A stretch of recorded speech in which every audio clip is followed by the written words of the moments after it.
Hello again. Since its inception, the Wedderburn-Artin theorem has generated a lot of nice mathematics, and it is some of this mathematics that this new segment of videos will be concerned with. Assuming that some of my students will be watching the segment, I will leave some of the details of some of the proofs out, so I'm not going to be proving everything in full detail. There are two reasons for this. For my students, of course. I want my students to fill in the gaps, so to get involved in this. And of course, if I give the whole proof, there will be nothing to think about. The moment I give the whole proof, I will have stripped them of the chance to think on the problems. And next, of course, there is the time issue. So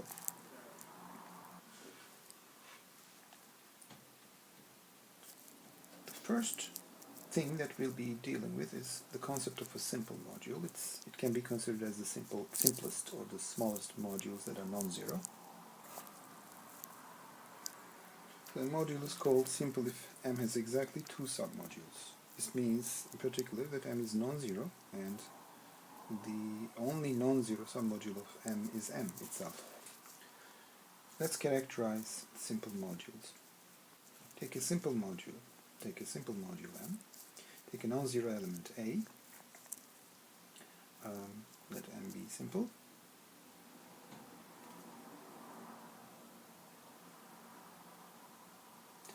and A be a non-zero element, then the cyclic submodule generated by A has to be equal to M.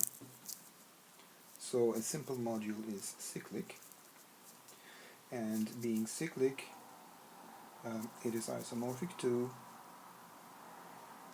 R, considered as a module over itself, factored out with respect to a right ideal, which I will denote like so. And by correspondence, I will have to be a maximal right ideal.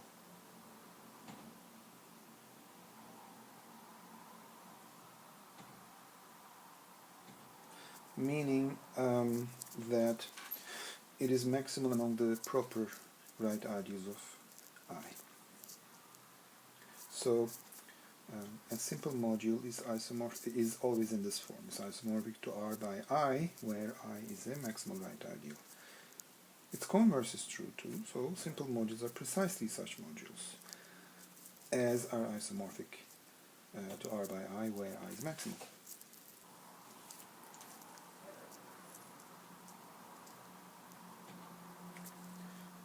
So this full description gives us a chance to construct simple modules freely. And next comes the examples. So the easiest examples one can construct might be the following. Z by Pz, where P is a prime, is a simple Z module. And F being a field, the ring of polynomials with coefficients from F with one indeterminate, factored with respect to the ideal generated by X. That's a simple Fx module. And the n by n matrices, the ring of n by n matrices over a field F, factored out with respect to any ideal constructed by or formed by replacing any row of your choice by the zero vector. These are all simple right modules. In the last example, for example, if you want a simple left module, you can just do the same thing with a column instead of a row. That will give you a simple left module. The next best thing is a semi-simple module, which means a sum of simple modules. This includes the case of a zero module, because zero may be considered as a sum over the empty set. One example of a semi-simple, another non-trivial example of a semi-simple module is, say, z over nz. square and is square free.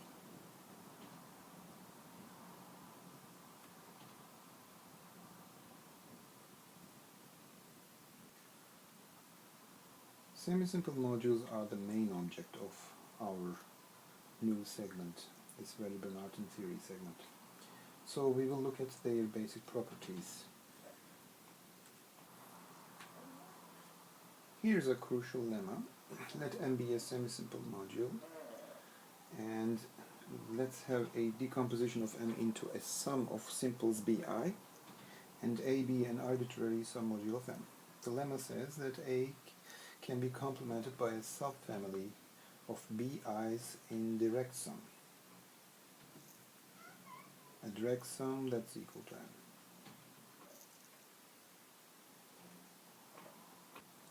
Okay, here's a sketch of proof.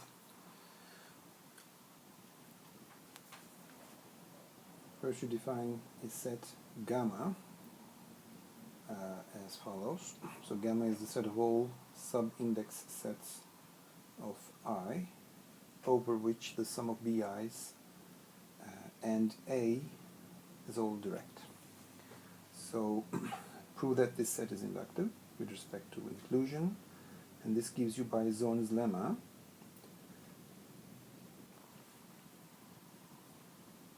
gamma has a maximal element, say I prime, and observe that none of the Bj's can intersect with this sum, with the sum of Bi's over I prime and A trivially, because this would contradict the maximality of the I prime. Therefore, this is true, but then by simplicity, since such an intersection is a sub-module of the simple module Bj, this would imply that Bj is contained in the sum.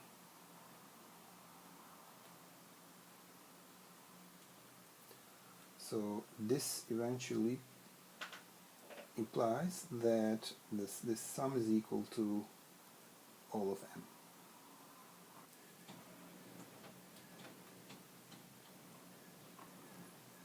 Now here are some useful corollaries of this fact. For example, every semi-simple module is a direct sum of simple modules, stronger than the definition says. To see this, just take A equal to 0 in the lemma. Here's a more immediate, more obvious corollary. Every submodule of a semi-simple module is a direct summand of that semi-simple module. The definition of a direct summand should have been given before in one of the earlier videos. But let me remind you of what it is. A direct summand of a module M means a submodule A such that A direct sum B is equal to M. So pretty much they generalized, well, pretty much what the situation is with every vector space. Here's a nice exercise for the viewers. The corollary 3, the proof of it I mean. If M is semi-simple, then any factor and any submodule of M is also semi-simple. So two questions here. One that concerns corollary 2. How about the converse of the corollary 2? Namely, if every submodule of a module is a direct summand of the module, does it necessarily imply that module is again semi-simple? Another question that is inspired by corollary 3 is, what about the converse of corollary 3? Namely, is it true that an extension of two semi-simple modules is again semi-simple? Well, the answer to the former question, namely the one that regards corollary 2, happens to be positive, whereas the answer to the next one, the second one, is negative. So let's prove these facts. Now let M satisfy the property that the converse of corollary 2 indicates, namely that every submodule A of M is a direct summand of M. And now we want to prove that M is semi-simple. So how do we go about doing this? Well, first, let's give a name to the sum of all simple submodules of M. We will call it the socle of M, namely the sum of all simples in M. Socle. And we will prove that the socle of M is equal to M by assumption. The socle, as every other submodule of M, is complemented to indirect sum to M by some submodule B, and if B is non-zero, if B were non-zero, we would be able to choose an element, non-zero element in B. Let A be a member of B such that A is non-zero. Now since finitely generated modules always have maximal submodules by Zorn's lemma again, we can choose a maximal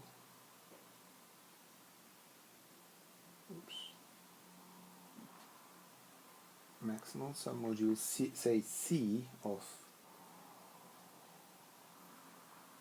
I guess the video was cut off there, and let me repeat it again. We choose a maximal submodule C, some maximal submodule C of AR.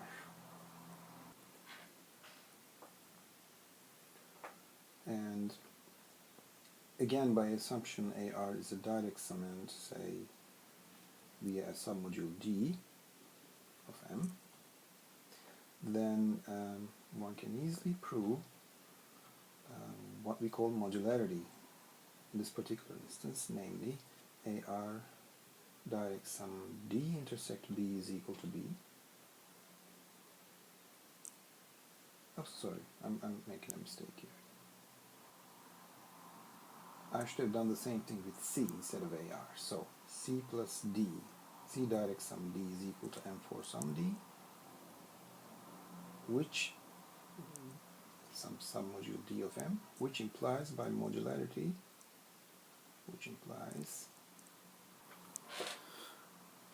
that C direct sum D intersect AR is equal to AR. Now it is easy to see that then this D intersect AR is isomorphic to AR over C, which by correspondence is simple. So here's a simple submodule outside the socle, which is a contradiction.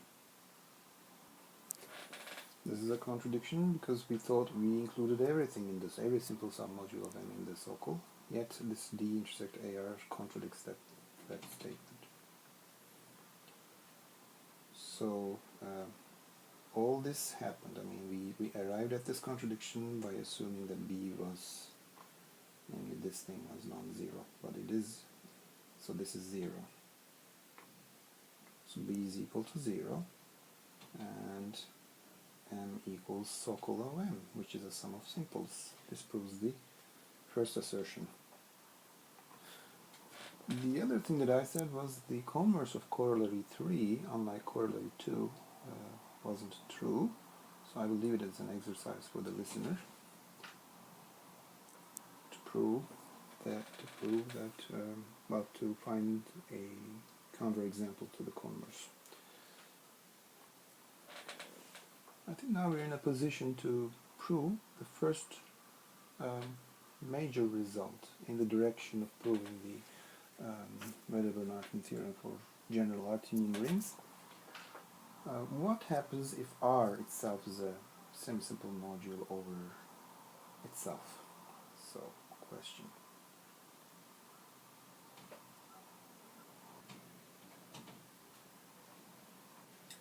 Well, here's the answer. R is a semisimple right module over itself, then every right module is semisimple. Now we will easily see it and give a proof, rather a sketch of proof, I guess. But then another question arises, which I'd like to pose right now. What about the left R modules over a right semisimple ring? Are they semisimple too? I'll write this question at the end of the video. So let's give the proof for this one. Now you take a right module, an arbitrary right module, and a set of generators for any set of generators for that module. In fact, I could just let the whole module M, all elements of M serve as that set.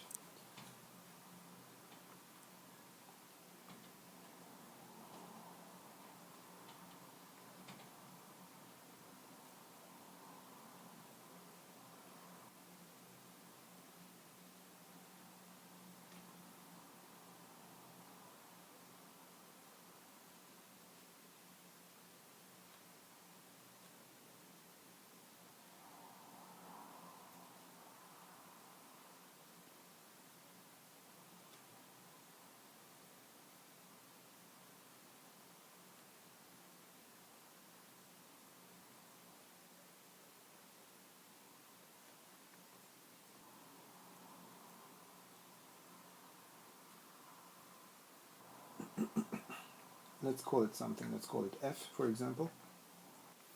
Next, we're going to note that since R is a semisimple right module over itself, so is any direct sum of copies of it, which includes in particular our R to the M. And remember, one of our previous lemmas said a semisimple module has all factors semisimple as well. So by that lemma,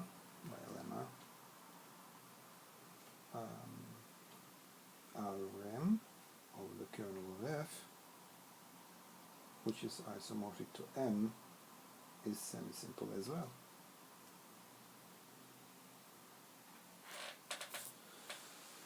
So this concludes the proof of the statement. Sometimes the video cuts off. I'm sorry about that. So I'll have to repeat these things, everything I said at the end. And as I promised, I'm going to pose the question right here. Write the question that I posed earlier, namely this one. So if R is a semisimple right module, then is it a semisimple left module? Why is this question the same as the one I posed? My original question was if every left module is semisimple as well.